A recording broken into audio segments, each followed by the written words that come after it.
नमस्कार दोस्तों, स्वागत है आप सभी का आपके अपने YouTube channel S1 coaching centre में। फ्रेंड्स, आज की वीडियो में हम लोग एक बार फिर से आरआरबी एनटीपीसी सीबीटी 1 में पूछे गए जीके के कुल 40 क्वेश्चंस का डिटेल सॉल्यूशन करने जा रहे हैं, जिसमें आज की वीडियो में हम लोग 16 फरवरी 2021 शिफ्ट 1 में पूछे गए क्वेश्चंस को देखेंगे। बाकी शिफ्ट के वीडियो जिसने नहीं देखे हैं वो ऊपर के आई बटन या फिर चैनल के प्लेलिस्ट में जाकर के देख सकते हैं।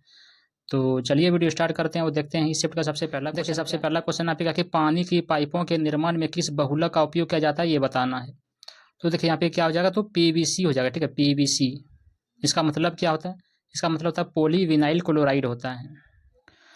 उसके बाद देखिए पीवीसी पॉलीविनाइल क्लोराइड का जो उपयोग है वो व्यापक रूप से पानी की पाइपों के निर्माण में किया जाता है, क्योंकि यह टिकाऊ, रासायनिक प्रतिरोधी और किफ़ायती होती है। पीवीसी पाइप हल्के और स्थापित करने में आसान होते हैं, जो उन्हें नलसाजी और जल वितरण प्रणालियों में एक लोकप्रिय विकल्प बनाते हैं। सामग्री जंग और स्केलिंग के लिए भी प्रतिरोधी होते हैं, जो पानी के पाइपों के लिए लंबे जीवनकाल सुनिश्चित करती है। उसके बाद जान लीजिए कि पीवीसी पाइप उच्च पानी के दबाव को संभाल सकते हैं, जो उन्हें आवासीय और वाणिज्यिक दोनों अनुप्रयोग के लिए उपयुक्त बनाता है। वे पर्यावरण के अनुकूल भी होते हैं, क्योंकि उन्हें पुनर्नवीनीकरण किया जा सकता है और अन्य सामग्रियों जैसे धातु की तुलना में कम कार्बन पदचिह्न होते हैं इसमें। उसके बाद क्वेश्चन नंबर 2 देखिए यहाँ पे क्या कि भारत में सबसे बड़ा मोनोजाइट संसाधन वाला राज्य कौन सा हो जाएगा ये बताना है। तो देखिए ये ओडिशा हो जाएगा। ठीक है, देखिए मोनोजाइट थोरियम का एक महत्वपूर्ण अयस्क होता है। मोनोजाइट रेत का सबसे बड़ी मात्रा केरल तट पर है। रेडियोधर्मी तत्व वे तत्व होते हैं जिनमें नाभिक विघटित होते हैं तथा जो अल्फा किरणें, बीटा किरणें और गामा किरणों को उत्सर्जन करते हैं। यूरेनियम और थोरियम सर्वश्रेष्ठ ज्ञात रेडियोधर्मी तत्व होते हैं। उसके देखिए थोरियम के बारे में जान लेते हैं कुछ। देखिए थोरियम इसका प्रतीक TH होता है। ठीक है, उसके बाद इसका परमाणु क्रमांक कितना होता है तो 90 होता है। स्वाभाविक रूप से रेडियोधर्मी तत्व होता है। रेडियोधर्म उसका देखिए थोरियम 232 थोरियम का सबसे स्थिर समस्थानिक होता है। यह यूरेनियम की तुलना में 3 से 4 गुना अधिक प्रचुर मात्रा में होता है और मुख्य रूप से मोनोजाइट रेत से परिष्कृत होते हैं। क्वेश्चन नंबर 3 देखिए यहाँ पे क्या कि हम्पी नृत्य उत्सव निम्न में से किस राज्य का उत्सव है ये बताना है। तो देखिए ये हो जाएगा कहाँ का, तो कर्नाटक का हो जाएगा। देखिए अक्टूबर और नवंबर के महीनों में आयोजित होने वाला हम्पी उत्सव भारत के दक्षिणी राज्य कर्नाटक के प्रमुख पर्यटक आकर्षणों में से एक है। यह जो उत्सव है वो जिसमें नृत्य, नाटक और संगीत का शानदार प्रदर्शन होता है, सैकड़ों साल पुराने चट्टानों और खंडहरों के बीच आयोजित किया जाता है। यह जब हम्पी उत्सव आयोजित होता है तो विजयनगर के पास स्थित हम्पी गांव मनमोहक संगीत, नृत्य और नाटक से भर जाता है। उसके बाद जान लीजिए कि कर्नाटक सरकार हर साल उत्सव का आयोजन करती है। कठपुतली शो, आतिशबाजी और शानदार जुलूस इस त्यौहार के कुछ मुख्य आकर्षण हैं। उसके बाद क्वेश्चन नंबर 4 यहाँ पे देखिए क्या कि सिंधु जल संधि जो कि 1960 में हुआ था, इसके अनुसार पूर्वी नदियों का जो अर्थ है सतलुज, रावी और डैश है, तो किसका हो जाएगा? तो देखिए सतलुज, रावी और व्यास ये तीनों का हो जाएगा। देखिए सिंधु जल संधि जो कि 1960 में हुआ था, सिंधु जल संधि 19 सितंबर 1960 को भारत और पाकिस्तान के बीच हस्ताक्षरित एक जल वितरण संधि है। इस संधि पर तत्कालीन प्रधानमंत्री जवाहरलाल नेहरू और पाकिस्तान के राष्ट्रपति अयूब खान ने हस्ताक्षर किया था। इसमें विश्व बैंक की मध्यस्थता भी था। उसके बाद जान लीजिए कि यह सिंधु जल नदी प्रणाली से भारत को 20% जल और शेष 80% पाकिस्तान को देता है। संधि जो है भारत को 3 पूर्वी नदियां कौन कौन सा, तो व्यास, रावी और सतलुज पर नियंत्रण देता है इसमें। उसके बाद क्वेश्चन नंबर 5 यहाँ पे देखिए क्या है कि 1911 में माचू पिचू की खोज का श्रेय किसे दिया जाता है? तो किसे दिया जाता है? तो देखिए ये दिया जाता है हीराम बिंघम को। ठीक है, हीराम बिंघम को दिया जाता है माचू। देखिए 1911 में माचू पिचू की खोज का श्रेय हीराम बिंघम को दिया जाता है। हीराम बिंघम ने 24 जुलाई 1911 को इंकास के खोए हुए शहर को फिर से खोजा। हीराम बिंघम संयुक्त राज्य अमेरिका के येल विश्वविद्यालय में इतिहास के विख्यात थे। बाद में जीवन में वह एक राजनीतिज्ञ बन गए और कनेक्टिकट के गवर्नर और संयुक्त राज्य अमेरिका के सीनेटर के रूप में भी कार्य किया। उसके बाद जान लीजिए कि उन्होंने लास्ट सिटी ऑफ द इंकास नाम से एक किताब भी लिखा हुआ था। उसके बाद क्वेश्चन नंबर 6 यहाँ पे देखिएगा कि भारत के राष्ट्रपति के द्वारा उच्च न्यायालय के न्यायाधीश की नियुक्ति किसके परामर्श से किया जाता है? तो देखिए भारत के मुख्य न्यायाधीश, उच्च न्यायालय के मुख्य न्यायाधीश और राज्यपाल के द्वारा किया जाता है। देखिए भारत संविधान के अनुच्छेद 217 के अंतर्गत उच्च न्यायालय के न्यायाधीश की नियुक्ति जो है भारत के राष्ट्रपति के द्वारा किया जाता है। ठीक है, उसके बाद जान लीजिए कि परामर्श प्रक्रिया में भारत के मुख्य न्यायाधीश जो है संबंधित उच्च न्यायालय के मुख्य न्यायाधीशों और संबंधित राज्य के राज्यपाल शामिल होता है इसमें। भारत के मुख्य न्यायाधीश देश के सर्वोच्च न्यायिक प्राधिकारी होते हैं और वे सर्वोच्च न्यायालय के प्रशासन के लिए उत्तरदायी होता है। उसके बाद जान लीजिए कि भारत के मुख्य न्यायाधीश को सर्वोच्च न्यायालय के 2 वरिष्ठतम न्यायाधीशों के साथ परामर्श करना चाहिए, लेकिन यह एकमात्र परामर्श प्रक्रिया नहीं होती है। क्वेश्चन नंबर 7 यहाँ पे क्या कि भारत में पहली पंचवर्ष योजना की अवधि यहाँ पे कब से कब तक था, ये बताना है। तो देखिए ये था कब, 1951 से लेकर के 1956 ईस्वी तक था, ठीक है। यानी कि यहाँ पर ऑप्शन ये तब राइट आंसर हो जाएगा। देखिए प्रथम योजना जो कि 1951 से 1956 तक था। पहली पंचवर्ष योजना 1951 में शुरू किया गया था, जो मुख्य रूप से प्राथमिक क्षेत्र के विकास पर केंद्रित था। पहली पंचवर्ष योजना कुछ संशोधनों के साथ हेरोड डोमर मॉडल पर आधारित था। इसके तत्कालीन प्रधानमंत्री जवाहरलाल नेहरू अध्यक्ष थे और गुलजारीलाल नंदा उपाध्यक्ष थे। इसमें मुख्य रूप से बड़े बांध और सिंचाई में निवेश सहित कृषि क्षेत्र को शामिल किया गया था। उसके बाद क्वेश्चन नंबर 8 यहाँ पे क्या है कि द जोया फैक्टर किसके द्वारा लिखा गया एक उपन्यास है। तो देखिए ये है अनुज चौहान के द्वारा लिखा गया है, ठीक है। देखिए यह अनुज चौहान का एक पहला उपन्यास था। 2008 में प्रकाशित यह पुस्तक काफ़ी लोकप्रिय हुआ और इसने अनुजा चौहान को एक उल्लेखनीय लेखिका के रूप में स्थापित किया। कहानी जोया सिंह सोलंकी नाम की एक महिला के इर्द गिर्द घूमती है, जो भारतीय क्रिकेट टीम के लिए लकी चार्म बन जाती है। यह उपन्यास समकालीन भारतीय परिवेश को दर्शाते हुए रोमांस, हास्य और क्रिकेट के तत्वों को जोड़ता है। उसके बाद जान लीजिए कि 2019 में इस पुस्तक को सोनम कपूर और दुलकर सलमान अभिनीत इसी नाम की एक बॉलीवुड फिल्म में रूपांतरित भी किया गया था। क्वेश्चन नंबर 9 यहाँ पे क्या है कि 2008 से संयुक्त राष्ट्र REDD कार्यक्रम चला रहा है, जो जंगलों में संग्रहित कार्बन के महत्व, कार्बन उत्सर्जन में कमी और कम कार्बन विकास में निवेश के बारे में जागरूकता पैदा करने के लिए है। तो यहाँ पे बताना कि REDD का पूर्ण रूप क्या होगा। तो देखिए इसका पूर्ण रूप क्या हो जाएगा, तो reducing emission from deforestation and forest degradation ये हो जाएगा। देखिए reducing emissions from deforestation and forest degradation संयुक्त राष्ट्र के द्वारा 2008 में शुरू किया गया एक कार्यक्रम है। REDD का जो मुख्य उद्देश्य है वो जंगलों में संग्रहित कार्बन के महत्व के बारे में जागरूकता पैदा करना और संरक्षण प्रयासों के माध्यम से कार्बन उत्सर्जन को कम करना है।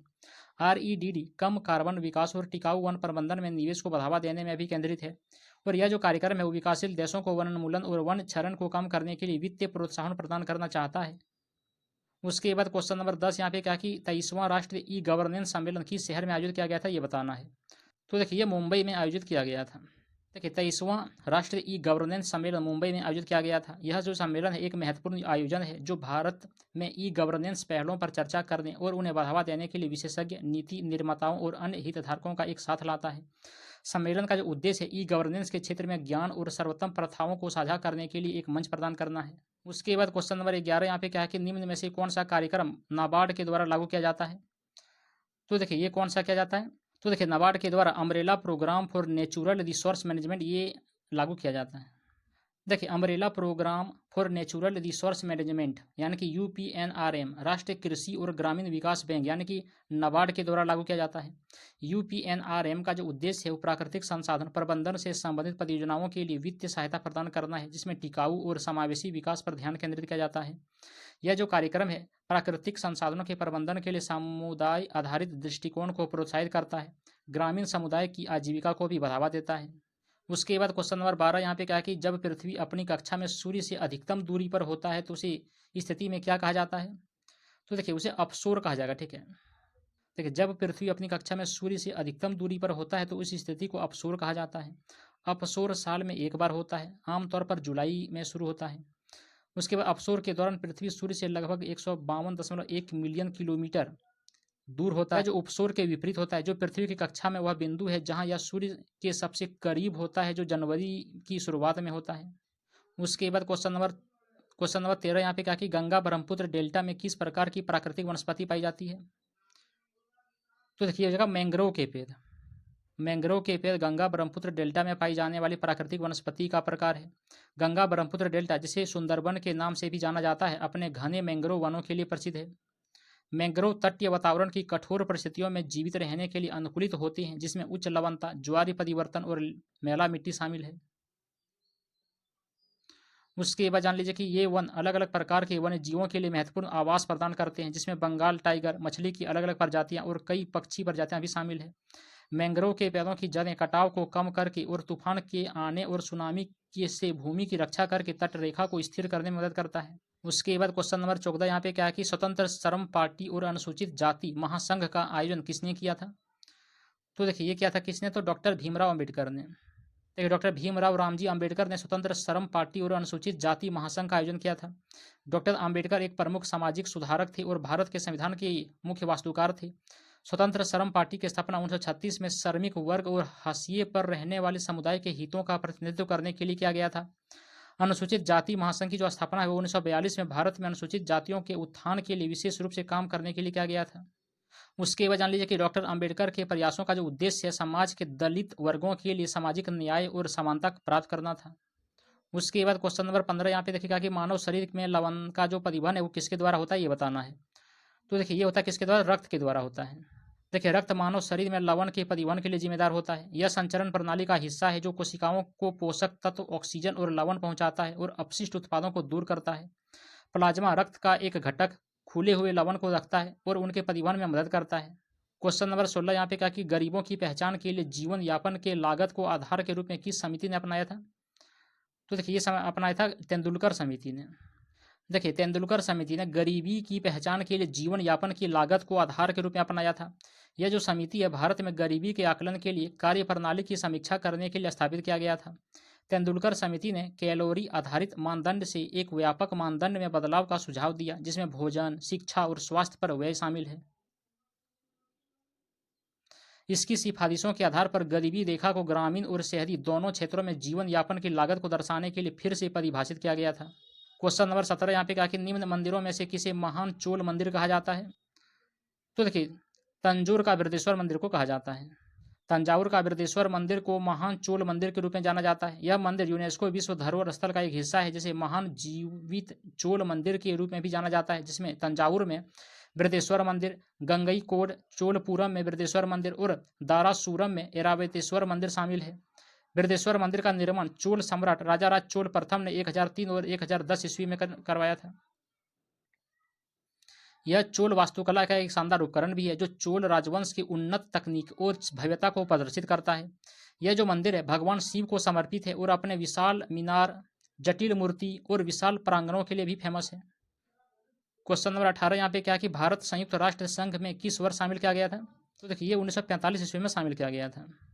देखिए भारत ने 1945 में संयुक्त राष्ट्र संगठन यानी कि यूएनओ में शामिल हुआ था। द्वितीय विश्व युद्ध के बाद अंतर्राष्ट्रीय सहयोग को बढ़ावा देने और भविष्य के संघर्षों को रोकने के लिए 24 अक्टूबर 1945 को यूएनओ की स्थापना किया गया था। भारत संयुक्त राष्ट्र के मूल 51 संस्थापक सदस्यों में से एक था। भारत ने तब से शांति रक्षा मिशन और सतत विकास को बढ़ावा देने सहित अलग अलग संयुक्त राष्ट्र गतिविधियों में महत्वपूर्ण भूमिका भी निभाई थी। उसके बाद क्वेश्चन नंबर 19 यहाँ पे क्या कि वान वान डैश लोक संगीत है जो विवाह समारोह के दौरान गाया जाता है। तो कहाँ का।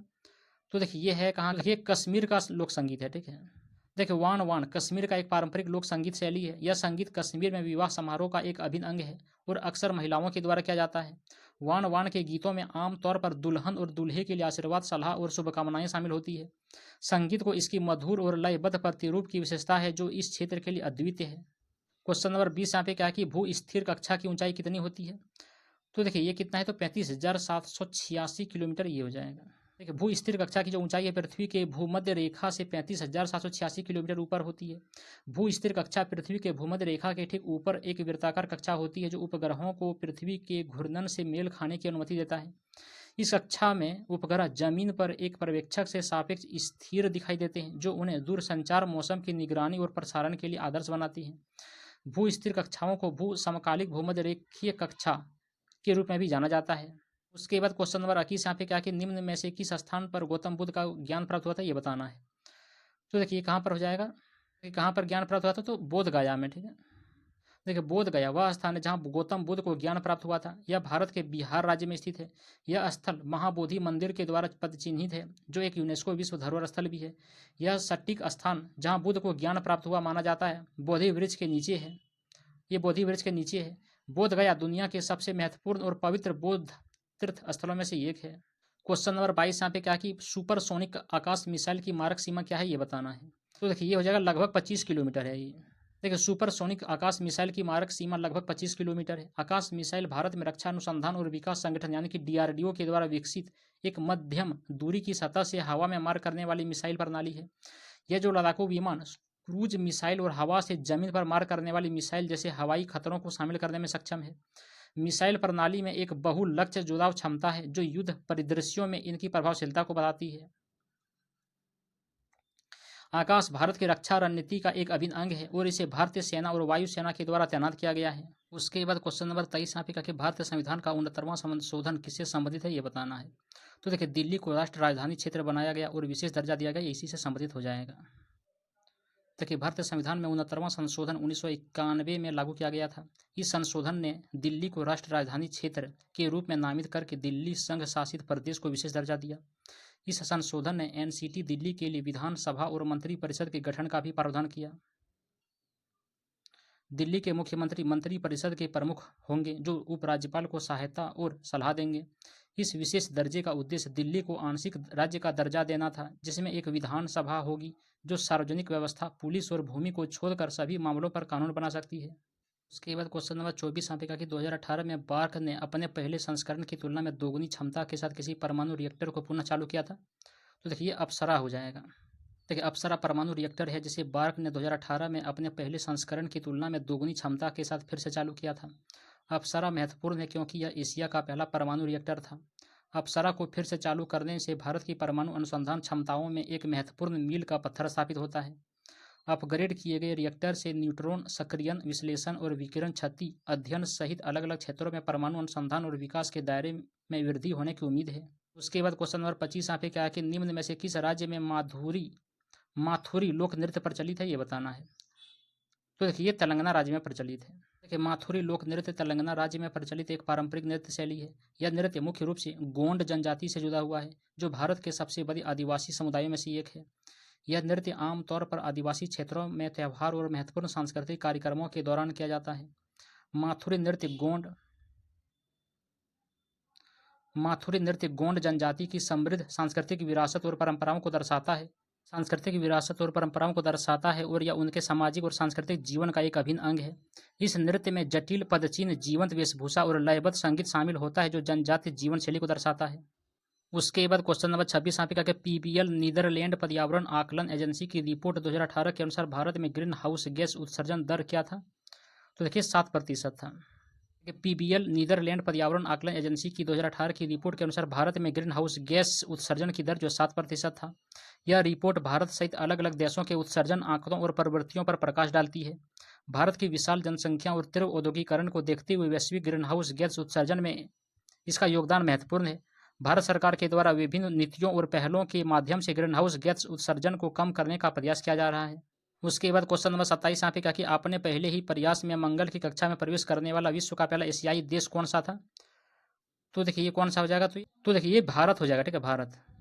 देखिए, भारत अपने पहले प्रयास में ही मंगल की कक्षा में प्रवेश करने वाला पहला एशियाई देश बन गया है।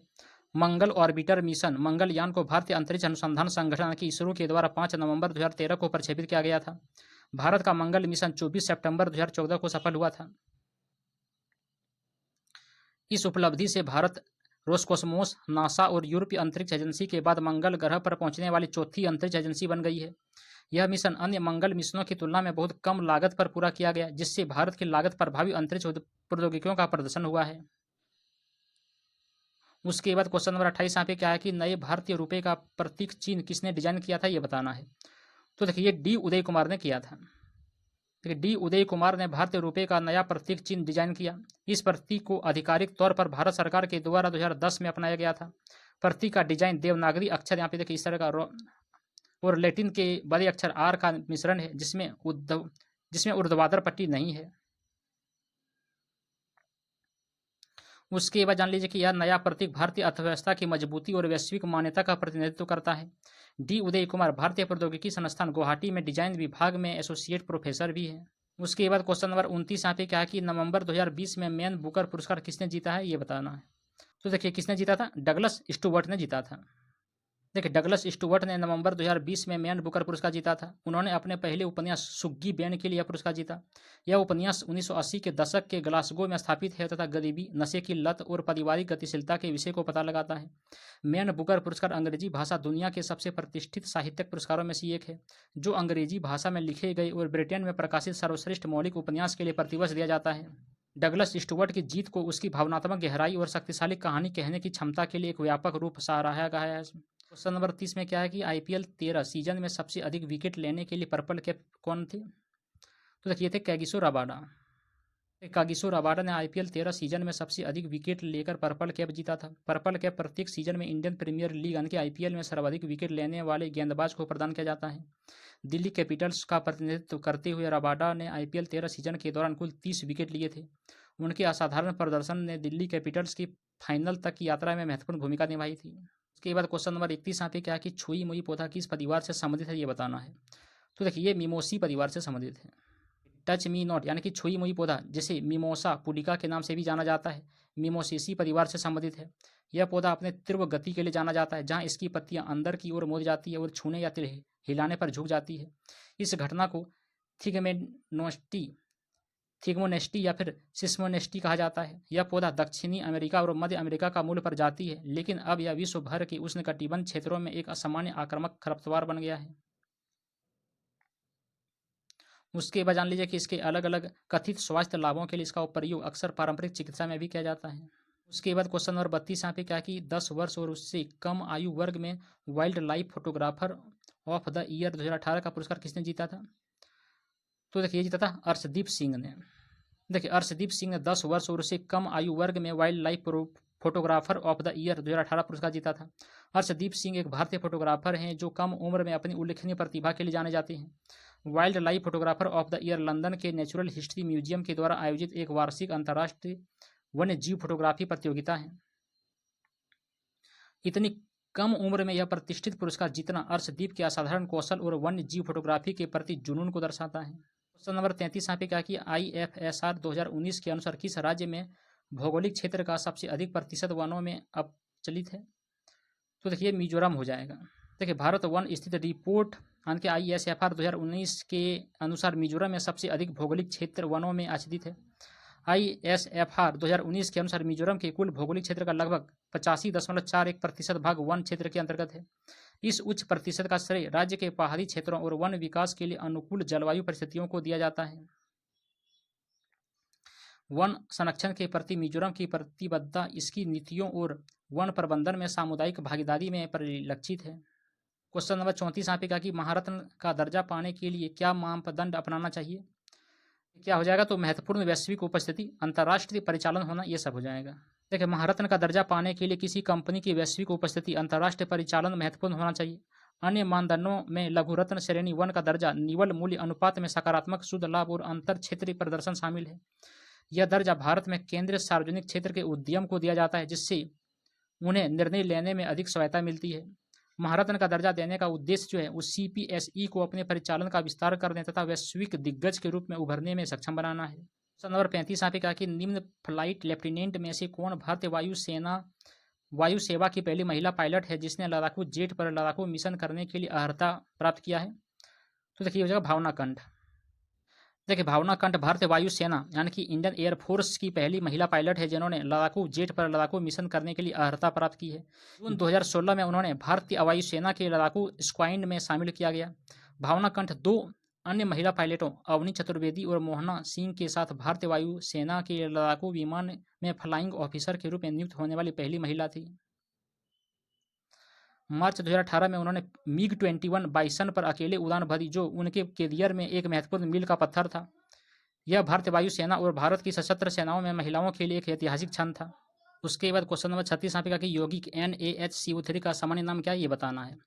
तो देखिए हो जाएगा पाक सोडा। देखिए पाक सोडा यौगिक सोडियम बाइकार्बोनेट यानी कि NaHCO3 का सामान्य नाम है।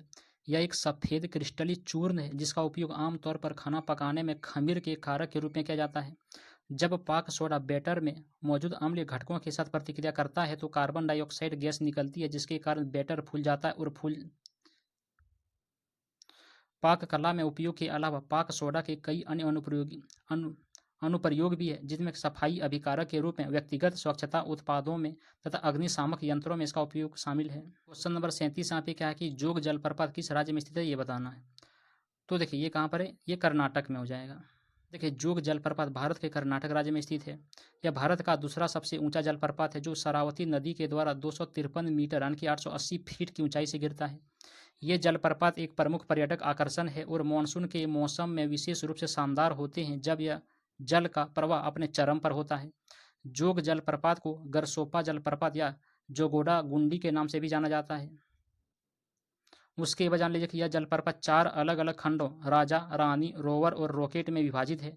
जब जल कठोर चट्टानों से नीचे गिरता है तो यह एक शानदार दृश्य प्रस्तुत भी कर लेता है।